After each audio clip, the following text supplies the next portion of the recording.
देखिए पोका म्यूजिक ने एकदम एक फाइनली डेट बता दिया है कि रील्स बनाने वाले को मिलेगा आईफोन 50 प्रो मैक्स के साथ लाल यादव की तरफ से लटक जाइब गाने के और जी हाँ वो 1 दिसंबर को अनाउंस कर दिया गया है कि 1 दिसंबर को जिसका रील्स ज़्यादा लाइक होगा उसी को दिया जाएगा पोका म्यूजिक की तरफ से गिफ्ट खेसारी लाल यादव के हाथ से आईफोन 50 प्रो मैक्स। तो आप लोग जाइए जल्दी से रील्स बनाइए और रील्स को वायरल कीजिए और खेसारी लाल यादव की तरफ से गिफ्ट पाइए और गाना को शेयर कीजिए और रील्स एक जरूर बनाइए।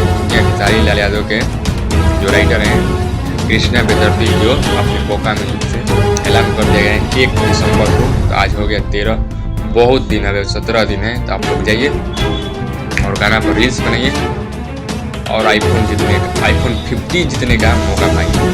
जी हाँ एकदम अनाउंस कर देगा आईफोन 50 दिया जाएगा जिस गाने को जिस रील्स को सबसे ज़्यादा व्यू और कमेंट और लाइक हो गए। तो आप लोग भी मौका ना खोए और एक रील्स जरूर बनाए। चले मिलते हैं के साथ।